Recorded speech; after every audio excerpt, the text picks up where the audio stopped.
അപ്പം ഇതിൻ്റെ ഒരു പ്രോസസ്സ് എങ്ങനെയായിരുന്നു? ആകാശവാണിയിൽ എ ഗ്രേഡ് കിട്ടി 10ാം കൊല്ലം ആയിക്കഴിഞ്ഞപ്പം എൻ്റെ അന്നുണ്ടായിരുന്ന പിന്നെ ഓൾ ഇന്ത്യ റേഡിയോയുടെ സ്റ്റേഷൻ ഡയറക്ടർ പറഞ്ഞു, രജു ടോപ്പ് ഗ്രേഡിന് അപ്ലൈ ചെയ്യാൻ പാടില്ലേ? ഞാൻ പറഞ്ഞു, എൻ്റെ സാറേ 20 കൊല്ലം വേണ്ടേ?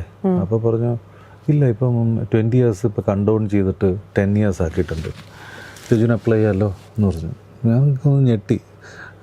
സാറേ അപ്പം പക്ഷേ അതിൻ്റെ അകത്ത് ഞാൻ കേട്ടിട്ടുണ്ടല്ലോ സാറേ, 10 കൊല്ലം കഴിഞ്ഞിട്ട് ഇപ്പം നമ്മൾ അപ്ലൈ ചെയ്താൽ തന്നെ ഏതെങ്കിലും രീതിയിൽ നമ്മൾ ടോപ്പ് ഗ്രേഡിന് അപ്ലൈ ചെയ്യുന്ന സമയത്ത് നമ്മുടെ പെർഫോമൻസ് മിനിമം നമ്മൾ എ ഗ്രേഡിൽ നിന്നാണ് അപ്ലൈ ചെയ്യുന്നത്. എ ഗ്രേഡ് സ്റ്റാൻഡേർഡ് ഉണ്ടാവണം.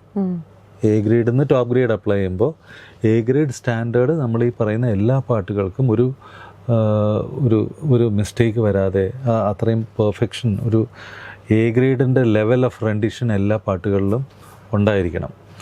അതിൽ ഒരു പാവപ്പഴ ഒരു പാട്ടുകൾക്ക് ഉണ്ടാകാൻ പാടില്ല എന്നുള്ളൊരു കാര്യം മാത്രം ഒന്ന് സൂക്ഷിക്കണമെന്ന് പറഞ്ഞു.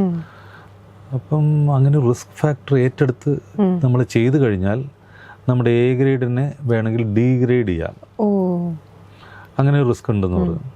എന്തായാലും രണ്ടും കൽപ്പിച്ച് ഞാൻ അങ്ങോട്ട് അപ്ലൈ ചെയ്യാണ്.